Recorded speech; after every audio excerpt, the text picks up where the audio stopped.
ఆది శంకరాచార్యుల వారు భగవద్గీత, ఉపనిషత్తులు, బ్రహ్మసూత్రాలు అనేటువంటి వాటికి వ్యాఖ్యానాలు రాసి ఈ అద్వైతాన్ని అంటే ఈ అద్వైతం అంటే ఏమిటి అంటే ఈ భగవతత్వం, ఈ చైతన్యం ఏదైతే ఉందో ఇదే ఆత్మ, ఇదే బ్రహ్మం, ఇది ఈ విశ్వమంతా వ్యాపించి ఉంది, మనలో కూడా వ్యాపించి ఉన్నటువంటి తత్వం అదే.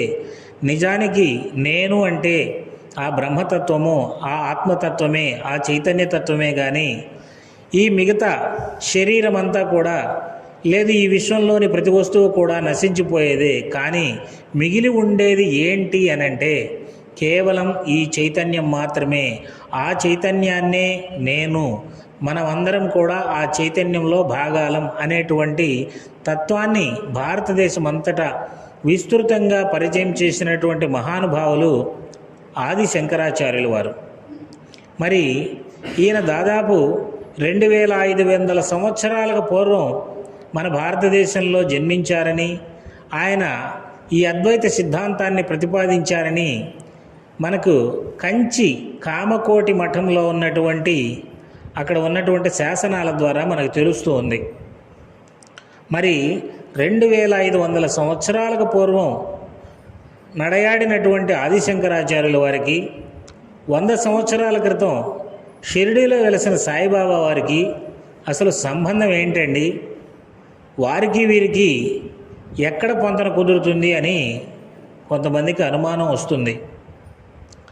ఇక్కడ మనం ప్రధానంగా గుర్తించాల్సింది ఏంటంటే సాంప్రదాయంలో అంటే ఆయన ఏదైతే చెప్పాడో దానిని ప్రచారం చేయడంలో అనేక మంది మహానుభావులు ఈ భారతదేశంలో ఉద్భవించారు.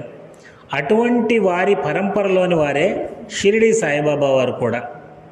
మరి ఆదిశంకరాచార్యులు వారి వేషధారణ ఒక రకంగా ఉంటుంది కదా, బాబాగారి వేషధారణ ఒక రకంగా ఉంటుంది కదా, ఆయన మఠంలో కదా ఉండేది, అదేవిధంగా ఆయన సన్యాసం తీసుకున్నారు కదా, మరి బాబాగారు ఫకీర్ కదా, ఈయన మసీదులో కదా ఉంది అని చెప్పనుకుంటే ఎక్కడ ఉన్నారు అనేటువంటిది కాదు మనకు కావాల్సింది. వారు ఏ సాంప్రదాయాన్ని ఆచరించారు, వారు సత్యాన్ని ఏ విధంగా బోధించారు, ధర్మ సంస్థాపనకు ఏ విధంగా పాటుపడ్డారు అనేటువంటిది ప్రధానం. అయితే కొంతమంది వితండవాదం చేస్తూ ఉంటారు, అలా కానే కాదు అని చెప్పి. మీకు ఒక చిన్న ఉదాహరణ చెప్తాను. మనకి భారతదేశంలో రామాయణాన్ని సంస్కృతంలో రచించింది ఎవరు అంటే వాల్మీకి మహర్షి. మరి వాల్మీకి మహర్షి గారు ఎంతో బాగా రాశారు సంస్కృతంలో. ఇది రాముని యొక్క ధార్మిక జీవనాన్ని గురించి తెలియజేసేటువంటి గ్రంథం. ధర్మాన్ని తెలుసుకోవాలి అనే ఉద్దేశంతో ఆయన రాశారు. అంతేకాకుండా ఈ రామాయణాన్ని పారాయణం చేయండి అని కూడా తెలియజేశారు. లవకుశుల చేత పారాయణం కూడా చేయించారు.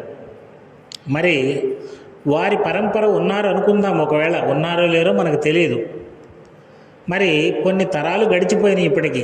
నిజంగా వారి పరంపర ఉన్నట్లయితే వారు 2 రకాలుగా ప్రవర్తించడానికి అవకాశం ఉంటుంది.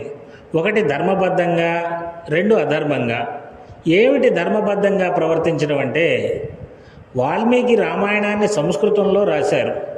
మరి తెలుగులో ఎవరు రాశారు అంటే మొల్ల, ఒక మహిళ రాశారు. అలాగే తమిళ్లో ఎవరు రాశారు అంటే కంబన్ అనేటువంటి ఆయన రాశాడు. అలాగే హిందీలో ఎవరు రాశారు అంటే తులసీదాస్ గారు రాశారు. మరి వీళ్ళు వెళ్ళి ఇలాగ మా భాషల్లో ఇవి రాశారండి, ఇవి మేము పారాయణం చేస్తున్నాము అని చెప్పి ఆ వ్యాసపీఠం వాళ్ళకి చెప్పారనుకోండి, ఒకవేళ వాల్మీకి పీఠం వాళ్ళకి, వాళ్ళు ధర్మాన్ని ఆచరించే వాళ్ళు అయితే ఏమంటారంటే మంచిది నాయనా, మీరు మీ భాషలో రాసుకున్నారు, ఆ రాసిన వాళ్ళు ఎంతో అదృష్టవంతులు, పుణ్యాత్ములు, మీకు ఇలా రాసిచ్చారు, కాబట్టి మీరు రాముని యొక్క చరిత్రను పారాయణం చేసి ధర్మం అంటే ఏంటో తెలుసుకోండి అని ఆశీర్వదించి పంపిస్తారు. ధర్మం ఇదే కదా చెప్తుంది. ఇతరులు నీతో ఎలా ప్రవర్తిస్తే నీవు బాధపడతావో ఇతరుల పట్ల నీవు అలా ప్రవర్తించకుండా ఉండడమే ధర్మం అని చెబుతుంది. ఇది ధర్మబద్ధంగా ప్రవర్తించే తీరు. మరి అధర్మబద్ధంగా ఎలా ప్రవర్తిస్తారు అంటే ఒకవేళ ఈ 3 భాషల వాళ్ళు వెళ్ళి అయ్యా ఈ వాల్మీకి యొక్క రామాయణాన్ని ఇలా మా భాషల్లో రాసుకున్నాం, మేము పారాయణం చేస్తూ ఉన్నామంటే ఏమంటారంటే, ఏమండి మీకు తలకాయిందా? వాల్మీకి గారు ఎంతో కష్టపడి శ్రీరాముని అనుగ్రహంతో సంస్కృతంలో రాస్తే మీరు ఇట్లా పిచ్చి పిచ్చిగా రాస్తారా? ఏదో పెన్ను పేపరు ఉందని చెప్పి మీ పుస్తకాలన్నీ తీసి అవతల పారేయండి, కేవలం సంస్కృతంలో మాత్రమే చదవండి అని అంటారు. దేనికి అని అంటే వారు దీన్ని జీర్ణించుకోలేరు, వారు అధర్మం వైపు నడుస్తున్నారు. అంతేకాకుండా ఇక్కడ ఏ భాషలో ఆ భాషలో గనక నేర్చుకుంటా ఉన్నట్లయితే ఈ వాల్మీకి పీఠం దగ్గరికి అసలు ఎవరు వెళ్తారు? వాళ్ళని ఎవరు గౌరవిస్తారు? కాబట్టి వారికి అది నచ్చదు. కాబట్టి ఇలా ధర్మబద్ధంగా ప్రవర్తించవచ్చు, అధర్మబద్ధంగా ప్రవర్తించవచ్చు. కాబట్టి ఆదిశంకరాచార్యులు వారు ఆ తరువాత కాలంలో కబీర్ గారు కానివ్వండి, రామకృష్ణ పరమహంస గారు కానివ్వండి, వేమన గారు కానివ్వండి, వీరబ్రహ్మేంద్ర స్వామి కానివ్వండి, మన సాయిబాబా కానివ్వండి, కాశీనాయన గారు కానివ్వండి, గొలగమూడి వెంకయ్య గారు కానివ్వండి, ఎవరైనా సరే చెప్పినటువంటిది అద్వైతం. మరి వీళ్ళ వేషధారణ వేరేగా ఉంది కదా, కాబట్టి మేము ఒప్పుకోం అనేటువంటి వాళ్ళు కొంతమంది ఉండొచ్చు. అదేంటండి, అది అజ్ఞానం, ఆయన చెప్పింది అద్వైతమే, వీళ్ళు చెప్పింది కూడా అద్వైతమే అని ఒప్పుకునే వాళ్ళు ఉండొచ్చు. ఏది ఏమైనా మనం గురు పరంపరలో, గురు సాంప్రదాయంలో ఉన్నాం కాబట్టి, మన సాయి సచ్చరిత్ర మొత్తం కూడా అద్వైతం కాబట్టి, ఈ అద్వైతానికి ఒక రూపునిచ్చినటువంటి మహానుభావుడు ఆదిశంకరాచార్యులు వారు కాబట్టి, వారికి సాయిబాబాకి ఏమైనా పోలికలు ఉన్నాయా? అదేవిధంగా వారు ఏ సత్యం చెప్పారు, వారి ధర్మ సంస్థాపన కోసం ఎలా కృషి చేశారు అనే విషయాల్ని మనం ఈరోజు తెలుసుకుందాం. మొదటిగా ఆదిశంకరాచార్యుల వారు సత్యస్థాపన కోసం, ధర్మస్థాపన కోసం వారు ఒకే మాట చెప్పారు. బాబా గారు గనక అందరి దేవుడు ఒక్కడే అని ఏ విధంగా అయితే చెప్పారో, ఆదిశంకరాచార్యులు వారు కూడా ఆ అద్వైత సిద్ధాంతాన్ని ఒకే ఒక్క మాటలో చెప్పారు. ఏమిటి అంటే, సర్వం కల్విదం బ్రహ్మం.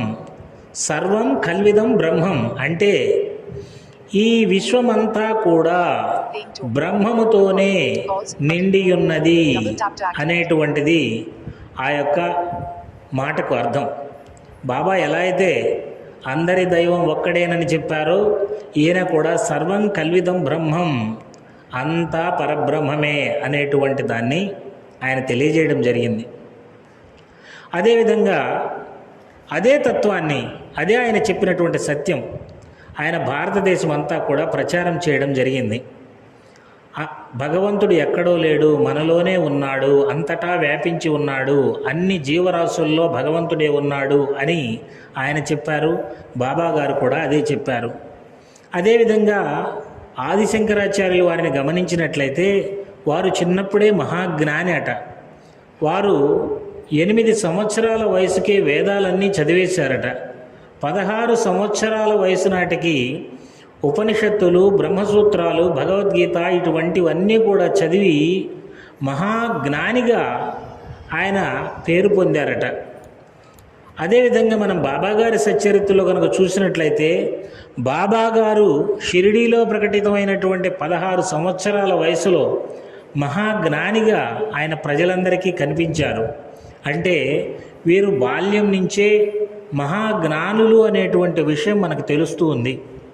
అదేవిధంగా ఆది శంకరాచార్యులు వారి యొక్క జ్ఞానం, ఆయన ఎల్లప్పుడూ కూడా ఆత్మానుసంధానంతో ఉండేవారట. అంటే నిరంతరం పరమాత్మని ధ్యానిస్తూ ఉండేటువంటి వారట. మరి నీవు ఎవరు అని చెప్పి అడిగినప్పుడు బాబాగారు ఏం చెప్పారు, మరి ఆది శంకరాచార్యుల వారు ఏం చెప్పారు అనేటువంటి విషయాలను గమనిస్తే, ఇద్దరు కూడా మేము ఈ శరీరం కాదు, పరబ్రహ్మ స్వరూపాలం అని తెలియజేయడం జరిగింది. ఆదిశంకరాచార్యుల వారు వారి గురువు గారి వద్దకు వెళ్ళారట. వెళితే గురువు గారు అడిగారట, నీవు ఎవరు అనేటువంటి మాట. దానికి ఆదిశంకరాచార్యుల వారు ఏం చెప్పారంటే, పంచభూతాలకు అతీతమైనదైన మనోబుద్ధులకు మూల కారణం వైన గుణకాలాలకు అతీతమైనదైన అఖండ శాశ్వత పరశివ తత్వము నేను. అఖండ శాశ్వత పరతత్వము నేను అని చెప్పారట. అంటే ఏంటి అని అంటే, నేను ఈ పంచభూతాలతో నిర్మితమైనటువంటి శరీరాన్ని కాదు, మనస్సు బుద్ధిని కాదు, అదేవిధంగా కాలానికి త్రిగుణాలకు కూడా అతీతమైనటువంటి పరశివతత్వాన్ని, అఖండము శాశ్వతము అయిన పరశివతత్వాన్ని అని ఆదిశంకరాచార్యుల వారు తెలియజేయడం జరిగింది. మరి బాబా చరిత్రలో కనుక గమనించినట్లయితే, బాబా మీరు ఎవరు అని చెప్పి అడిగినప్పుడు ఆయన దానికి చెప్పినటువంటి సమాధానం ఏంటి అంటే, నేను ఈ మూడు మూరల శరీరమును కాదు, ఈ విశ్వమంతా వ్యాపించి ఉన్నటువంటి శక్తిని, త్రిగుణాలకు అతీతుడను, చీమ మొదలు బ్రహ్మాండమంతటను వ్యాపించి ఉన్నటువంటి శక్తి స్వరూపాన్ని, నేను ఎచ్చటికైనను వెళ్ళుటకు నాకు బండి కానీ టాంగా కానీ అవసరం లేదు, మీరు తలుచుకున్న తక్షణమే నేను మీ చెంత ఉండగలను అని చెప్పారు. అంతేకాదు బాబాగారు అనుభూతులను కూడా ఇచ్చారు భక్తులకి తమ దగ్గరలో ఉన్న విధంగా. అంటే ఆదిశంకరాచార్యుల వారు కానీ లేదు బాబాగారు కానీ చెప్పినటువంటిది ఏంటంటే, వారు మేము ఆత్మస్వరూపులము అని తెలియజేశారు. ఇంకొక పెద్ద పోలిక ఉందండి వీరిద్దరికీ. ఏంటంటే, భారతదేశ చరిత్ర మొత్తంలో కూడా అనేక మంది యోగీశ్వరులు ఉన్నారు. భారతదేశం మొత్తం మీద కూడా ఇన్ని వేల సంవత్సరాల నుంచి వాళ్ళు ఈ భూమి మీద జన్మించారు, ఈ బోధ చేశారు. కానీ మేము ఆత్మస్వరూపులము అని ప్రత్యక్షంగా నిరూపించిన వారు మాత్రం ఆదిశంకరాచార్యుల వారు, షిరిడి సాయిబాబా గారు. ఏంటి ఎలా నిరూపించారు అని చెప్పంటే, వీరిద్దరూ కూడా వారి శరీరంలో ఉన్నటువంటి ఆత్మను బయటికి తీసేసి కొంతకాలం తర్వాత మళ్ళీ ఆ శరీరంలోకి ప్రవేశించి ఆ శరీరాన్ని పునరుజ్జీవింపజేశారు. అంటే మరణించి మరలా బ్రతికారు. ఇది ఒక విచిత్రంగా ఉంటుంది. ఆదిశంకరాచార్యుల వారు సర్వం కల్విదం బ్రహ్మ, అంతటా బ్రహ్మమే ఉన్నది అనేటువంటి నినాదాన్ని, అనే సత్యాన్ని తీసుకుని భారతదేశం అంతా తిరుగుతూ ఉన్న క్రమంలో కొంతమంది ఈయనతోటి వాదనకు వచ్చారు, ఎక్కడ ఉన్నాడండి భగవంతుడు అని చెప్పి. అటువంటి సమయంలో అనేక మంది ఈయనతోటి వాదులు ఆటలాడతానంటే ఈయన ఒకటే ఒక కండిషన్ చెప్పాడు, మంచిది మీకు నేను నిరూపిస్తాను, కానీ మీరు ఓడిపోయినట్లయితే మీరు నేను చెప్పిన సిద్ధాంతాన్ని ప్రచారం చేయాలి, లేదు నేను ఓడిపోయినట్లయితే నేను మీ దాసుడిని, నేను మీరు చెప్పినట్లు నడుచుకుంటాను అని. శంకరాచార్యులు వారు ఎక్కడికి వెళ్ళినా ఓడిపోయినటువంటిది లేదు. ఈ సందర్భంలో మండన మిశ్రుడు అనేటువంటి ఒక పెద్ద మేధావి పండితుడు అయినటువంటి ఆయన కలుసుకున్నాడు. మరి ఆయన ఆదిశంకరాచార్యులు వారితోటి వాదనకు దిగారు. వీరిద్దరి మధ్యలో ఈ మండన మిశ్రుని యొక్క భార్య ఉన్నది, ఉభయ భారతి ఆమె పేరు. ఆమె జడ్జిగా ఉంది. ఆమె 2 పూలదండలు ఇచ్చింది. అయ్యా మీరిద్దరూ దండలు వేసుకోండి, మీ ఇద్దరు వాదించండి, ఎవరిది సత్యమైతే వాళ్ళ మెడలో ఉన్న దండ మాత్రం వాడిపోకుండా ఉంటుంది, ఎవరిది సత్యం కాదో వాళ్ళ మెడలో ఉండేటువంటి దండ వాడిపోతుంది అని చెప్పింది. అయితే ఈవిడ అనుకుంది, భర్త చాలా గొప్ప పండితుడు కాబట్టి ఆయనే గెలుస్తాడు అని చెప్పి. కానీ ఆదిశంకరాచార్యుల వారితోటి వాదనలో మండన మిశ్రుల వారు ఓడిపోయారు. ఎలాగంటే అతని మెడలో ఉన్నటువంటి మాల వాడిపోయింది. మరి ఇప్పుడు మండన మిశ్రుడు ఏం చేయాలి అంటే సన్యాసం తీసుకొని ఆదిశంకరాచార్యుల వారితో పాటు వెళ్ళిపోవాలి. మరి అది ఎవరికైనా భార్యకి చాలా బాధాకరమైన విషయం కదా. మరి ఆమెకి ఏం చేయాలో తెలియక శంకరాచార్యుల వారితోటి ఇలా అడిగింది, స్వామి మీరు చెప్పింది చాలా మంచిది, సత్యం మీరు వాదించారు, కానీ భార్య భర్తలో సగం అర్ధాంగి అని చెప్పంటారు, కాబట్టి నా భర్త ఓడిపోయాడు, నేను ఒప్పుకుంటున్నాను, కానీ మీరు నేను అడిగే కొన్ని ప్రశ్నలకు సమాధానం చెప్పాలి, చెప్పినట్లయితే అప్పుడు నేను నా భర్తను పంపిస్తాను, ఎందుకంటే నేను ఆయనలో సగం కాబట్టి నన్ను కూడా ఓడించాలి అని చెప్పి ఒక కండిషన్ పెట్టింది. సరే అమ్మా అడగండి అని చెప్పన్నాడు. అయితే ఈమె తెలివిగా ఏం చేసిందంటే వేదాంతంలో ఆయన్ని ఓడించటం కష్టం కాబట్టి ప్రాపంచిక విషయాలు, సాంసారిక విషయాలకు సంబంధించినటువంటి అంశాలని లోతుగా ఈమె ప్రశ్నించింది. మరి ఆదిశంకరాచార్యుల వారికి ఈ విషయం తెలియదు. ఆయన ఎంతసేపటికి అద్వైతం, పరమాత్మానుసంధానం అనేటువంటిది మాత్రమే చూస్తున్నాడు. మరి ఆమెని ఖచ్చితంగా ఆమె ప్రశ్నలకు సమాధానం చెప్పవలసినటువంటి అవసరం వచ్చింది. మరి ఈయన ఉన్నటువంటి పరిస్థితి ఏంటంటే సన్యాసి, బ్రహ్మచారి, అదేవిధంగా దేశమంతటా పర్యటన చేస్తున్నటువంటి వ్యక్తి. ఈ ప్రశ్నలకు సమాధానం కనుక్కోవాలనేటువంటి ఉద్దేశంతో శిష్యులతోటి చెప్పాడు, నాయనలారా, నన్ను ఫలానా కొండగో దగ్గరికి తీసుకెళ్ళి అక్కడ లోపల ఉంచేసి మీరు కొంతకాలం పాటు నా శరీరాన్ని కాపలా కాస్తూ ఉండండి. నేను వెళ్ళిపోతున్నాను. నేను ఖచ్చితంగా ఫలానా సమయానికల్లా మళ్ళీ నా శరీరంలో ప్రవేశించి లేస్తాను.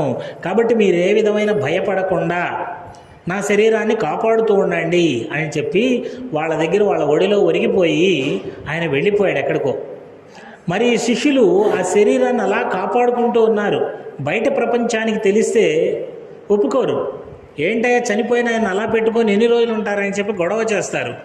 అందుకని చెప్పి వాళ్ళు ఎవరికి తెలియకుండా అలా చాలా కాలం కాపలా కాశారు. అయితే కొద్ది రోజుల తర్వాత కొంతమందికి తెలిసి మరి వీరిని పంచాయతీ చేయాలనే ఉద్దేశంతో వచ్చే క్రమంలో శంకరాచార్యులు వారు చెప్పినటువంటి సమయం కూడా దగ్గరకు వచ్చింది. మరి వారు వచ్చేటప్పటికి శంకరాచార్యులు వారు లేచి మామూలుగా కూర్చోవడం జరిగింది. అందరూ కూడా ఆశ్చర్యపోయారు. మరి ఆ తర్వాత వెళ్ళడం, ఆమె అడిగినటువంటి ప్రశ్నలకు సమాధానం చెప్పడం, ఈ మండన మిశ్రుడు సన్యాసం తీసుకొని ఈ ఆదిశంకరాచార్యుల వారితోటి వెళ్ళిపోవడం జరుగుతుంది. మరి ఇది ఆదిశంకరాచార్యుల వారి జీవితంలో జరిగినటువంటి సంఘటన.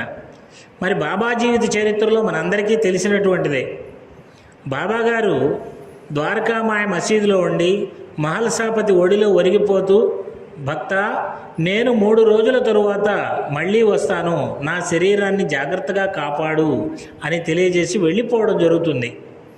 అలా వెళ్ళిపోయిన తర్వాత ఎదురు చూస్తున్న క్రమంలో కొంతమంది 3 రోజుల తర్వాత ఎట్టి పరిస్థితుల్లో బాబాకు అంత్య సంస్కారాలు చేయాలి అని గొడవ పడుతూ ఉంటారు. ఖచ్చితంగా 3వ రోజు పూర్తయ్యేసరికి బాబాగారు సజీవంగా లేచి కూర్చోవడం జరుగుతుంది. మీరు భారతదేశ చరిత్రలో చూడండి, మరి ఎక్కడా కూడా ఇటువంటి లీలను ప్రదర్శించినటువంటి మహాత్ములు మనకి కనపడరు. వీరిద్దరు మాత్రమే కనబడతారు. అదేవిధంగా ఆదిశంకరాచార్యులు వారు కానివ్వండి, లేదు సాయిబాబా గారు కానివ్వండి, వీరిద్దరూ అస్ఖలిత బ్రహ్మచారులు. అతి చిన్న వయసు నుంచే బ్రహ్మచర్యం, నిరంతరం ఆత్మజ్ఞానులు. అంతేకాకుండా ఇందాక చెప్పుకున్నట్లుగా వారు సత్యాన్ని మాత్రమే ప్రచారం చేశారు. రెండిటికి తేడా లేదండి వారు చెప్పిన దాంట్లో. సర్వం కల్విదం బ్రహ్మ అంటే అంతా బ్రహ్మమే అని చెప్పి ఆదిశంకరాచార్యులు వారు తెలియజేశారు. మరి బాబాగారు సబ్కా మాలిక్ ఏక్ అని చెప్పారు. ఆయన సంస్కృతంలో చెప్పారు, ఈయన హిందీలో చెప్పారు. ఆయన 2500 సంవత్సరాల క్రితం చెప్పారు, ఈయన 100 సంవత్సరాల క్రితం చెప్పారు.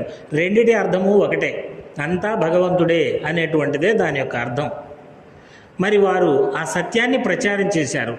ఈ సత్యమే కదా ధర్మానికి పునాది, కాబట్టి దాన్ని ప్రచారం చేశారు. అదేవిధంగా ఇద్దరు కూడా ధనాన్ని ఏమాత్రం దగ్గరకు రానివ్వలేదు. ఆ రోజుల్లో ఆదిశంకరాచార్యులు వారు దేశం మొత్తం తిరిగి ఈ అద్వైత సిద్ధాంతాన్ని ప్రచారం చేస్తున్న క్రమంలో ఎంతోమంది రాజులు ఆయనకి ఎన్నో రకాలైన బహుమానాలు ఇవ్వడానికి ముందుకు వచ్చారు.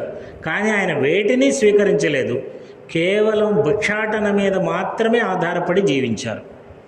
బాబాగారిని కూడా చూడండి, బాబాగారి దగ్గరికి ఎంతోమంది వచ్చారు. ఎన్నో లక్షల విలువైన సంపదని ఆయన దగ్గరికి తీసుకొచ్చారు. రోజుకు 1000 రూపాయల దక్షిణగా ఇచ్చారు. కానీ సాయంత్రానికి అన్నింటినీ పంచిపెట్టేసి కేవలం బాబాగారు కూడా భిక్షాటన మీద మాత్రమే ఆధారపడి జీవించారు.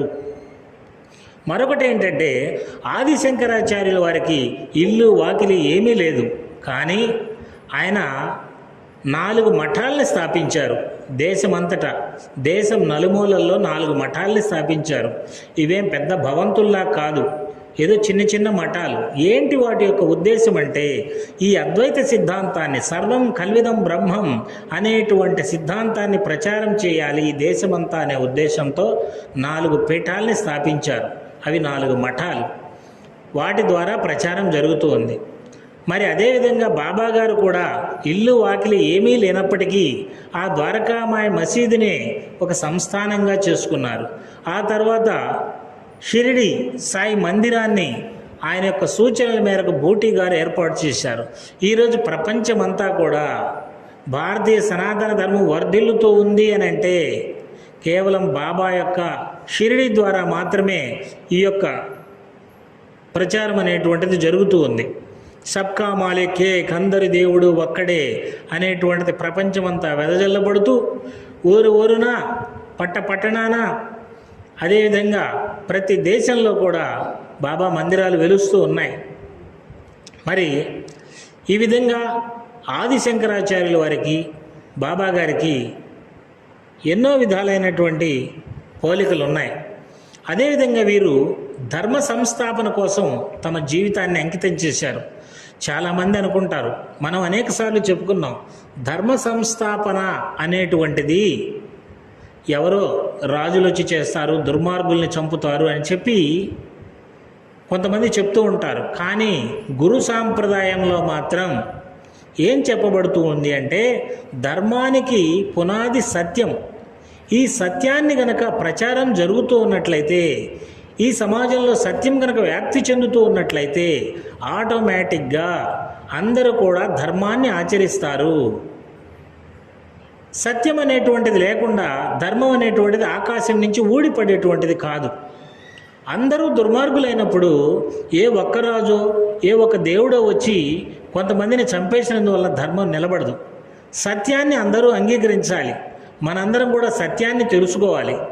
అప్పుడు మాత్రమే మనం ధర్మాన్ని ఆచరిస్తాం. మనందరము ధర్మాన్ని ఆచరిస్తే ధర్మం నిలబడుతుంది. కానీ ఎవరో ఒకళ్ళు అరా ధర్మాన్ని ఆచరించినంత మాత్రాన ధర్మం నిలబడదు. ధర్మం అంటే ఏంటి? దుర్మార్గులను చంపడం కాదు. ఒక వ్యాపారి నిజాయితీగా వ్యాపారం చేయడం ధర్మం. ఒక ఉద్యోగి నిజాయితీగా తన ఉద్యోగ బాధ్యతలు నిర్వర్తించడం ధర్మం.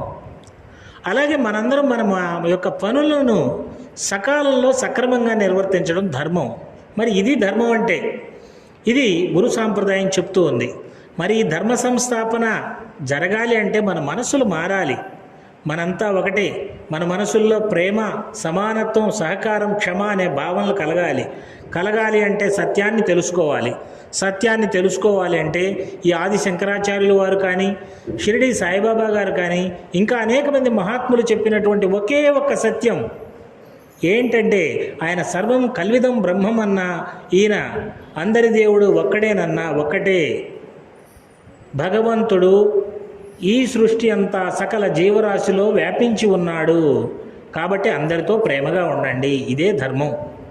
మరి చివరిగా మనం ఇంకొక మాట చెప్పుకోవాలి. వీరిద్దరు కూడా ఆత్మజ్ఞానులు అని చెప్పుకున్నాం.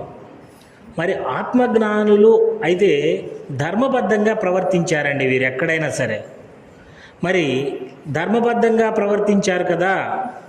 మరి ఆదిశంకరాచార్యులు వారు వాదనలు ఎందుకు చేశారు? షిరిడి సాయిబాబా గారు ఎందుకు కోప్పడ్డారు అని అంటే వాళ్ళు ధర్మం కోసమే కోప్పడ్డారు, ధర్మం కోసమే వాదన చేశారు. ఇక్కడ ఆదిశంకరాచార్యులు వారు డబ్బుల కోసమో తన స్వార్థం కోసమో తన మాట వినలేదనో వాదన చేయలేదు.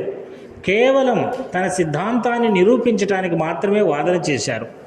అదేవిధంగా బాబా గారు కూడా ఎంతోమందిని కోప్పడ్డారు. కుషాబావు అనేటువంటి ఆయన వచ్చినప్పుడు ఆయన అసలు మసీదులో కూడా రానివ్వలేదు, వెళ్ళిపోమన్నాడు. ఏంటి బాబా అని అంటే అతను కొన్ని తాయెత్తులు, అంతరాలు, తంత్రాలు ఇవన్నీ తీసుకొని వచ్చి మాయలు మహిమలు చేస్తాను అని చెప్పి వచ్చాడు. ఇటువంటి గారడి వేషాలన్నీ కూడాను గోదావరి నదిలో వదిలేసి వస్తే కానీ నేను లోపలికి రానివ్వను అని చెప్పి గట్టిగా కేకలు వేశాడు. మనం మూలే శాస్త్రి గురించి కానీ, లేదు హాజీ సిద్దిక్ ఫాల్కే గురించి కానీ, లేదు మేఘశ్యాముడి విషయంలో కానీ మనం చూసినట్టయితే వాళ్ళని మొట్టమొదటి బాబా గారు చాలా తీవ్రంగా కోప్పడ్డారు. ఆ తర్వాత వాళ్ళ మనసు మారి బాబా చెప్పినటువంటి ప్రేమని వాళ్ళ మనసులో నింపుకున్న తర్వాత బాబా గారు లోపలికి రానిచ్చారు. కేవలం ఆయన వాళ్ళ మనసుల్లో ప్రేమను పెంచాలని మాత్రమే కోప్పడ్డారు. అది ధర్మబద్ధమే, వారు ధర్మంగానే ప్రవర్తించారు. కోప్పడే దగ్గర కోప్పడ్డారు, తగ్గాల్సిన దగ్గర తగ్గారు. అయితే వీరిద్దరిలో ఉన్నటువంటి జీవితాల్లో జరిగినటువంటి ఇంకొక ముఖ్యమైనటువంటి ఘటన, చాలామంది ఏంటంటే ఆదిశంకరాచార్యుల వారికి ఆ రోజుల్లో చాలా గొప్ప పేరు వచ్చింది, బాబా గారికి కూడా చాలా గొప్ప పేరు వచ్చింది. మరి వారిలో అహంకారం ఉందా అంటే నిజానికి వారిలో అహంకారం లేదు. కానీ వారి చుట్టూరు ఉండేటువంటి జనం ఉంటారు చూసారా, శిష్యులు, భక్తగణం అని చెప్పుకునేవారు మాత్రం అహంకారంతో విర్రవీగిపోతూ ఉన్నారు. మా గురువు గారే గొప్ప, ఈ ప్రపంచంలో మా గురువు గారు తప్ప రెండవ వారు దేవుడు కాదు, మేము చెప్పింది మాత్రమే సత్యం, మిగతా వారు చెప్పింది సత్యం కాదు అనేటువంటి అహంకారం అనేటువంటిది శిష్యుల్లో ఏర్పడింది. ఇది ఆనాడు ఆదిశంకరాచార్యుల వారికి తెలుసు, బాబా గారికి తెలుసు. కానీ వారు ఒక మంచి ఘటనను ఏర్పరిచి ఆ ఘటన ద్వారా వారు ఎంత అణుకువతోటి ఉన్నారు అనేటువంటి దాన్ని తెలియజేశారు. మరి బాబా చరిత్రను కనుక మనం తీసుకున్నట్లయితే, బాబా గారు ఒకసారి కూర్చొని ఉంటే భక్తులందరూ కూడా వెండి బంగారు పళ్ళాల్లో రకరకాల తినుబండారాలు, రకరకాలైనటువంటి పూజా ద్రవ్యాలు తీసుకొని వచ్చి బాబా గారిని ప్రార్థన చేస్తూ ఉంటారు. మరి ఆయన దగ్గరికి వెళ్ళాలంటే కూడా చాలామంది ఉండి ఆయన దర్శనం దొరకడమే కష్టంగా ఉండేటువంటి పరిస్థితి ఉంటుంది. ఆ సమయంలో ఒక పిచ్చివాడుగా షిరిడీలో తిరుగుతున్నటువంటి నానావలి అనేటువంటి అతను నేరుగా వస్తాడు. వచ్చి బాబా దగ్గరకు వచ్చి, ఆయన బాబా అక్కడ ఒక రాయి మీద కాలు వేసుకొని కూర్చొని ఉంటే, ఏమయ్యా పకీరు, లే అక్కడి నుంచి ముందు అని అంటాడు. అందరికీ చాలా ఒళ్ళు మండిపోతుంది. ఎందుకంటే మా గురువు గారు అయినటువంటి బాబా గారిని ఏ విధంగా అంటాడు ఇతను, ఎంత కండకావరం, బాబా మీరు చెప్పినట్టయితే వీడిని ఇక్కడే ముక్కలు ముక్కలు చేసేస్తామన్నంత కోపం వచ్చేస్తుంది అనమాట వారికి. కానీ అక్కడ బాబా గారు చేతల ద్వారా చూపించినటువంటి ధర్మం చూడండి. ఆయన లేచారు, లేచి నిలబడ్డారు. నిలబడితే నానావల్లి వెళ్ళి కూర్చున్నాడు. కూర్చొని ఆ ప్రసాదాలు అవి తీసుకొని తింటూ, ఏమయ్యా పకీరు ఎట్లా ఉన్నావు అని చెప్పంటే, నేను పకీర్లాగానే ఉన్నాను అని చెప్పన్నాడు. ఏమి ప్రపంచం ఎట్లా ఉంది, బాగుందా, సంపదలు ఇవన్నీ బాగున్నట్టున్నాయే అని చెప్పంటే ఆయన అన్నాడు, నాకు పరమాత్మ అనేటువంటి సంపద ఒక్కటి తప్పితే ఇంకేమీ కనపట్టలేదు అని చెప్పన్నాడు. దాంతో నానావళికి జ్ఞానోదయం అయింది. నిజానికి ఆయనకి తెలుసు, కానీ ఈ శిష్యులందరికీ ఒకసారి నిరూపించడానికి ఆయన అలా ప్రవర్తించారు. అక్కడ బాబా గారు ఆత్మ సంపదనే తన సంపద అని చెప్పారు. ఆయన ఎప్పుడు చెప్తూ ఉండేవారు, ఫకీరు పదవే శ్రేష్టమైనటువంటిది అని చెప్పి. కాబట్టి వీళ్ళందరికీ కూడా బాబా గారు చెప్పింది ఏంటంటే, నాయన గర్వపడవాకండి, ఎవరైతే జ్ఞాని ఉంటారో, నానావళి కూడా జ్ఞాని, ఈ జ్ఞానుల వద్ద మేమంతా సమానమే, నేను ఎక్కువ నానావళి తక్కువ అనేటువంటి భావన బాబా గారికి లేదు. కాబట్టి మీరు ఎవరు కూడా ఇతరులను అగౌరవపరచవాకండి. ఈ మధ్య బాబా భక్తులు కూడా కొంతమంది బాబాని తప్పితే మరెవరిని పూజ చేయడానికి వీలు లేదు, అలాగే ఇతరుల దగ్గరికి వెళ్ళడానికి వీలు లేదు అని మూర్ఖంగా వాదిస్తూ ఉన్నారు. అది చాలా తప్పు. బాబా గారు స్వయంగా నిరూపించినటువంటిది అక్కడ. ఆయన అందరితో చెప్పారు, మీరు మీ మనసుకు శాంతి లభించినటువంటి గురువుల దగ్గరికి వెళ్ళండి, వారి యొక్క ఆశీస్సులను పొందండి అని చెప్పారు. కాబట్టి దాన్ని మనం ఆదర్శంగా తీసుకోవాలి. ఆయన ఆచరణాత్మకంగా చూపించారండి ఇక్కడ, ఆయన నోటి మాట ద్వారా చెప్పలేదు. మరి ఆది శంకరాచార్యులు వారు కూడా ఇదే విధమైనటువంటి ఒక సంఘటనను కల్పించారు. ఆయన ఒకసారి గోదావరి నదిలో స్నానం చేద్దామని చెప్పి బయలుదేరి వెళుతూ ఉంటే ఈ శిష్యులంతా కూడా చాలా హంగామాగా ముందుకు వెళుతూ ఉన్నారు. వెళుతూ ఉంటే ఎదురుగా ఒక చండాలుడు గడ్డాలు మీసాలు పెంచుకొని చినిగిపోయిన గుడ్డలు వేసుకొని ఊగుతూ వస్తున్నాడు, ఉన్మాదావస్థలో ఉన్నట్టు. మరి అటువంటి వారిని అవధూతలు అంటారు. మరి మనం ఇక్కడ కాశీనాయన్ గారిని కూడా చూసాం. ఆయనతోటి పరిచయం ఉన్నవాళ్ళు ఎవరన్నా ఉంటే ఆయన తిడుతూ ఉండేవాడట. మరి ఎందుకు తిడుతూ ఉన్నాడని చెప్పి కొంతమంది దగ్గరికి వెళ్ళేవాళ్ళు కాదు. కానీ ఆయన యొక్క శక్తి తెలిసినటువంటి కోట్ల విజయ భాస్కర్ రెడ్డి లాంటి ముఖ్యమంత్రులు కూడా ఆయన దగ్గరికి వెళ్ళేవాళ్ళు. ఎందుకు వెళ్ళేవాళ్ళు? పిచ్చివాడైతే ఆయన అవధూత కాబట్టి. ఈయన అవధూత స్థితిలో ఉన్నాడు, కానీ శిష్యులకు తెలియదు కదా. ఏమయ్యా తొలుగు తొలుగు తొలుగు అని చెప్పి కేకలేశారు. ఏమ్మా ఆది శంకరాచార్యులు వారు, జగద్గురువులు వారు ఏం చేస్తూ ఉంటే అడ్డమొస్తావా అని చెప్పి. అప్పుడు ఆయన అన్నాడట, ఎవరిని తొలగమంటున్నారు మీరు? ఈ తోలు తిత్తిని తొలగమంటున్నారా ఏంది? ఈ తోలు తిత్తుల మీద మీకు బాగా ఆశ ఉన్నట్టుంది, లేకపోతే లోపల ఉన్న ఆత్మను తొలగమంటారా? ఈ ఆత్మ అంతటా ఉంది కదయ్యా, ఎక్కడికి తొలగాల ఇది అని చెప్పి అన్నాడట. అనేటప్పటికి వీళ్ళందరికీ కూడా మెదళ్ళు పనిచేయలేదు. ఏంటబ్బా ఈయన అడిగే మాటలు మనకేం అర్థం కావట్లేదని చెప్పి. అప్పుడు ఆది శంకరాచార్యులు నేరుగా వెళ్ళి ఆ అవధూత స్థితిలో ఉన్నటువంటి చండాలుడి దగ్గరికి నమస్కారం చేసి, అయ్యా నువ్వు జ్ఞానివి, ఈ పరమాత్మ తత్వాన్ని నిరంతరం నీ మదిలో నిలుపుకున్నటువంటి సద్గురువువి, కాబట్టి నీ బోటి వారందరూ కూడా నాకు గురువులే. అంతేకాదు నువ్వెవరో కాదు, సాక్షాత్తు ఆ పరశివతత్వానివే. ఈయన ఇంతకుముందు చెప్పాడు వాళ్ళ గురువు గారి దగ్గర, నేను పరశివతత్వాన్ని అని చెప్పి. అలాగే ఆ యొక్క చండాలుడు ఆ అవధూత కూడా పరశివతత్వమేనని చెప్పి వెళ్ళి నమస్కరించాడు. దీని ద్వారా ఏం చెప్పాడు వాళ్ళ శిష్యులకి? నాయనలారా, జ్ఞానులు ఎక్కడున్నా సరే మనం గౌరవించాలి, మూర్ఖంగా గర్వంతో మనం ఇలాగ ప్రవర్తించకూడదు అనేటువంటి విషయాన్ని చెప్పాడు. అంతేకాకుండా ఇక్కడ ఆదిశంకరాచార్యుల వారు మనీషా పంచకం అనేటువంటి 5 శ్లోకాలను చెప్పాడు.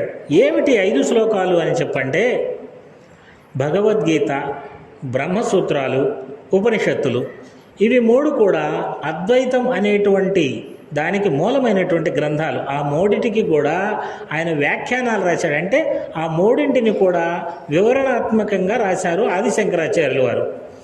అయితే ఇవన్నీ కూడా చదవలేరు. చదవకుండా ఈ శిష్యులు ఏం చేస్తూ ఉంటారంటే, మా ఆది శంకరాచార్యుల వారు గొప్పవారు కాబట్టి, ఆయన జగద్గురువు కాబట్టి, ఆయన్ని యొక్క శిష్యులమైన మేము కూడా గొప్పవారం, మమ్మల్ని కూడా గౌరవించాలి, మేము ఎవరిని గౌరవించము అనేటువంటి అహంకారం పెరుగుతుంది. అందుకని చెప్పి అహాన్ని తొలగించడం కోసం అని చెప్పి 5 శ్లోకాల్లో చెప్పాడు, సింపుల్గా గుర్తుపెట్టుకుంటారు అని చెప్పి. మరి వాటిని గుర్తుపెట్టుకున్నట్లయితే ఎవరికి అహంకారం అనేటువంటిది పెరగదు. ఒక ఆదిశంకరాచార్యుల శిష్యులకే కాదు, మన సద్గురు సాయిబాబా శిష్యులు కూడా వీటిని మన మనసులో ఉంచుకోవాలి. అవి ఏంటివి అనేటువంటిది ఒకసారి మనం చెప్పుకుందాం. మరి చండాలుడు లేదా అవధూత వచ్చినప్పుడు వీళ్ళందరూ కూడా తొలగము తొలగము అని చెప్పి కేకలేశారు. అప్పుడు ఆయన ఆ అవధూత ఏమన్నాడు అంటే, అన్నమయంబో క్షణభంగురము అయిన ఈ దేహమునే తొలగమందురా, అన్నమయంబో క్షణభంగురము అయిన దేహమును తొలగమందురా, నాలో వెలిగెడి ఆత్మతేజమును పక్కకు మీరే జరగమందురా, అంతట నిండిన ఆత్మను పక్కకు జరుపుటకెవ్వరికైనా సాధ్యమా, జడమగు తోలు తిత్తియనేనను మోహము ఇంకను మీకు ఉన్నదా అని అడిగాడు. అయ్యా ఈ శరీరం తోలు తిత్తి, ఈ తిత్తేనేనని ఇంకా మీరు అనుకుంటున్నారా ఏంటి? ఒకవేళ ఈ తోలు తిత్తి మీరని అనుకున్నట్టయితే మీకు అసలు జ్ఞానమే లేదు. ఒకవేళ ఆత్మను జరగమంటారా? ఈ ఆత్మ అంతటా వ్యాపించుందయ్యా, మరి ఆత్మను ఎలా పక్కకు జరగమంటున్నారు అని చెప్పి అడిగాడు. ఇంకా ఏమన్నాడో చూడండి. గంగా నదిలో నీటి యందున, నీటి కుంటలో నీటి యందున, స్వర్ణ పాత్రలో నీటి యందున, మట్టి కుండలో నీటి యందున, ప్రతిఫలించెడి సూర్యబింబమున భేదము ఏమైనా ఉంటుందా, జ్ఞానిగాంచునది జడదేహమున, అందలి ఉండెడి చైతన్యమున. ఇంకా ఇలా అడిగాడు. ఇది మనందరం గుర్తుపెట్టుకోవాలి. అయ్యా గంగానదిలో సూర్యుడి యొక్క ప్రతిబింబం పడుతుంది నీళ్ళల్లో, అలాగే మన నీళ్ళ దగ్గర ఉండేటువంటి చిన్న కుంట నీళ్ళల్లో కూడా సూర్యబింబం పడుద్ది. ఒకవేళ బంగారు పాత్రలో నీళ్లు పోసి పెట్టినా, మట్టి పాత్రలో పోసి పెట్టినా ప్రతిబింబం కనబడుతుంది. మరి ఈ ప్రతిబింబాల్లో ఏమైనా తేడా ఉంటుందా నాయన? ఆ సూర్యుడి ప్రతిబింబాల్లో మరి ఈ సూర్యుడులా ప్రతిఫలించేటువంటిదే మన ఆత్మ. నువ్వు కుక్క కానీ, పిల్లి కానీ, రాజు కానీ, బంటు కానీ ఎవరైనా సరే వాళ్ళల్లో ప్రతిఫలించేటువంటిది ఆ పరబ్రహ్మ ఆత్మ. కాబట్టి దాన్ని కదా జ్ఞాని చూడాల్సింది. మీరేంటి బయట ఉన్నటువంటి జడదేహాన్ని చూస్తున్నారు అన్నాడు. ఆ దెబ్బతోటి అందరికీ కూడా తలలు తిరిగిపోయాయి. అప్పుడు ఆదిశంకరాచార్యులు వారు ఆయన దగ్గరికి వెళ్ళి ఎంతో వినమ్రతతోటి నమస్కరించి ఆయన యొక్క గొప్పతనాన్ని తెలుసుకొని ఆయన పరశివతత్వం అని చెప్తూ 5 శ్లోకాలని చెప్పాడు. 5 శ్లోకాల్లో నాకు ఎవరైతే జ్ఞానవంతుడో అతను చండాలుడైనా సరే లేదు ద్విజుడైనా సరే అతను నాకు గురువు, ఆయన యొక్క పాదాలకు నేను నమస్కరిస్తాను అని చెప్పాడు. మరి ఒక్కొక్క శ్లోకాన్ని చూద్దాం. ఆయన మొదటి శ్లోకంలో చెప్పాడు, సర్వకాల సర్వావస్థల యందును చీమ మొదలు బ్రహ్మాండము వరకు నిండియున్న ఆ పరచైతన్యమే తానని తెలిసిన మహాజ్ఞాని చండాలుడైనా ద్విజుడైనా నాకు అతడే సద్గురువు. అయ్యా, రాత్రి కానీ పగలు కానీ నిద్రలో కానీ మేలుకున్నప్పుడు కానీ ఎప్పుడైనా సరే ఈ చీమ నుంచి ఈ బ్రహ్మాండమంతా వ్యాపించి ఉన్నటువంటి చైతన్యం ఏదైతే ఉందో ఆ చైతన్యాన్ని నేను అని తెలుసుకున్న వ్యక్తి చండాలుడైనా సరే లేదు ద్విజుడైనా సరే అతను నాకు సద్గురువు అని చెప్పాడు. అలాగే రెండో శ్లోకంలో చెప్తూ ఉన్నాడు,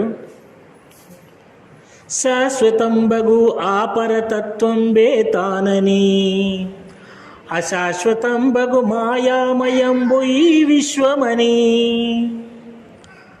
దేహభావనకు మూలము త్రిగుణాలని తెలిసిన మహాయోగి చండాలుడైనా ద్విజుడైనా నాకు నిత్యం పూజనీయుడే.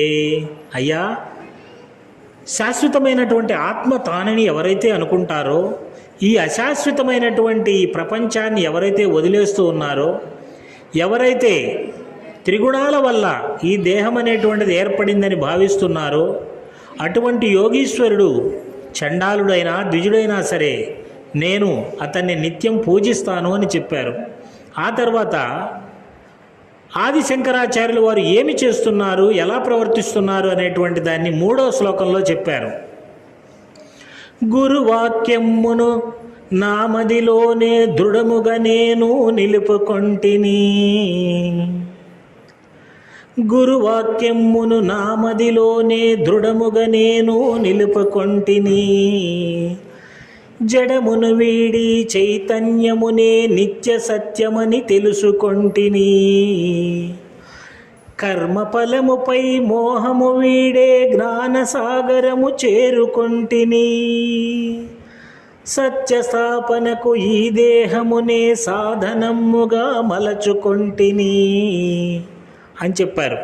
అంటే నేను నా గురువుగారు ఏదైతే చెప్పారో అది నా మనసులో దృఢంగా నిలుపుకున్నాను. ఈ జడాన్ని నేను ఎప్పుడో వదిలేశాను. ఆ పరచైతన్యమే నేను అని భావిస్తూ ఉన్నాను.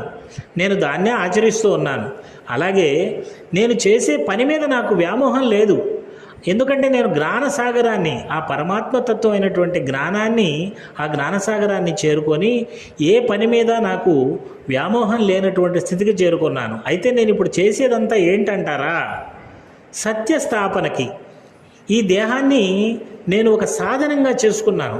ఈ శరీరం నాకు ఒక పరికరం మాత్రమే, అంతేకాని ఈ శరీరాన్ని నేను కాదు అని చెప్పి ఆయన తెలియజేయడం జరిగింది.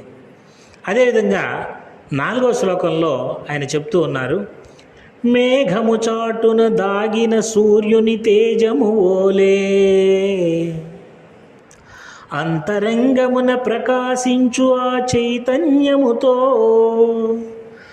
తదాత్మ్యముందుచు సర్వజీవులు తనుగా ఎంచెడి ఆత్మజ్ఞాని అద్వైతంబును అనుష్ఠించడి సద్గురువన్నది నిశ్చయము.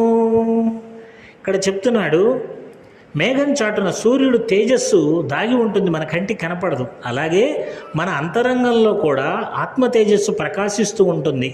నిరంతరం దాన్ని ఎవరైతే అనుసంధానం చెందుతూ సర్వజీవులు తన రూపాలని భావిస్తారో అతను నిజమైన అద్వైతి, అతను నిజమైన సద్గురువు అని చెప్పారు. చూడండి, మన బాబా చరిత్ర చూసినట్టయితే బాబా చరిత్ర మొత్తంలో ఇదే రాసి ఉంటుంది. ఆయన నిరంతరం ఆత్మానుసంధానం చేసేటువంటి వ్యక్తి, సకల జీవస్వరూపాడుగా ఆయన నిదర్శనమిచ్చినటువంటి వ్యక్తి అని చెప్పి, ఇటువంటి వ్యక్తులు ఎవరైతే ఉన్నారో వారు నిజంగా సద్గురువులేనని ఆ రోజునే సర్టిఫై చేశారు ఆదిశంకరాచార్యుల వారు. ఆ తర్వాత చివరిగా చెప్తున్నటువంటి శ్లోకం చూడండి. ఇంద్రుడు సైతం కోరుచుండెడి జ్ఞానాంబుది ఏదో, అందే మునిగి యోగులు పొందిరి శాంత చిత్తమున్, పరబ్రహ్మము వారే అనుటలో లేదు సంశయం, ఇంద్రుడు సైతం వారికి మొక్కును అనుట నిశ్చయం. ఇందులో చెప్తూ ఉన్నారు ఆదిశంకరాచార్యుల వారు, ఇంద్రుడు కూడా ఏ జ్ఞానసాగరాన్ని అయితే చేరుకోవాలని అనుకుంటారో ఈ యోగీశ్వరులందరూ కూడా ఆ జ్ఞానసాగరాన్ని చేరుకొని శాంత మనస్కులైపోయారు. వారి మనస్సు ఈ పరమాత్మమయమైపోయినటువంటిది. కాబట్టి అటువంటి వారు పరబ్రహ్మ స్వరూపాలే అని చెప్పారు. అందుకే మనం సాయి పరబ్రహ్మణే నమః, శ్రీరామచంద్ర పరబ్రహ్మణే నమః, శ్రీకృష్ణ పరమాత్మ అని చెప్పి మనం దైవాల్ని తలుచుకునేటప్పుడు చివరిన పరమాత్మని లేదా పరబ్రహ్మాన్ని తగిలిస్తాం. ఎందుకంటే వీరందరూ కూడా ఆ పరబ్రహ్మ యొక్క స్వరూపాలు అనేటువంటి ఉద్దేశంతో అటువంటి పరబ్రహ్మలు అని చెప్పాడు. ఇంకా చెప్తూ ఉన్నాడు, ఇంద్రుడు సైతం వారికి మొక్కుతారట. మరి ఇంద్రుడు బాబాకు మొక్కుతారా సార్, లేకపోతే ఆదిశంకరాచార్యుల వారికి మొక్కుతారా సార్ అంటే మొక్కుతాడు. ఇంద్రుడు అంటే ఎవరు అంటే ఈ యొక్క పంచభూతాలకు అధిపతి అని ఋగ్వేదం చెప్తూ ఉంది. ఈ గాలి, నీరు, అదేవిధంగా అగ్ని, వీటన్నిటికీ అధిపతి ఇంద్రుడు అని చెప్పబడుతూ ఉంది. మరి వారందరూ కూడా బాబా మాటల్ని పాటించి బాబాని గౌరవించారు. బాబా వర్షాన్ని ఆపాడు, గాలిని ఆపాడు, నిప్పుని నియంత్రించాడు. కాబట్టి బాబానే కాదు, గొప్ప గొప్ప అవధూతలు, ఆదిశంకరాచార్యులు వంటి జగద్గురువులు, వారందరి మాట కూడా ఈ ప్రకృతి వింటుంది అనేటువంటిది ఆయన తెలియజేశారు. మరి ఇదంతా కూడా కొంచెం ఆధ్యాత్మికమైనటువంటిది, ఆదిశంకరాచార్యులు వారు బోధించిన అద్వైతానికి సంబంధించినటువంటిది. మరి ఆదిశంకరాచార్యుల వారు అదేవిధంగా ఎందరో మహాత్ములు ఈ భూమి మీద జన్మించారు. అలాగే మన సమర్థ సద్గురు సాయిబాబా గారు, వీరి ద్వారా సత్యస్థాపన ఈ భూమి మీద జరగాలని, ధర్మం వర్ధిల్లాలని, మన భారతదేశం, మన ప్రజలందరూ ధర్మబద్ధులై ప్రపంచంలో అగ్రగామిగా నిలవాలని ఆశిస్తూ, వారి యొక్క ఆశీస్సులతో మనల్ని ఎల్లప్పుడూ ముందుకు నడపాలని ఆశిస్తూ ముగించుకుంటూ ఉన్నాం.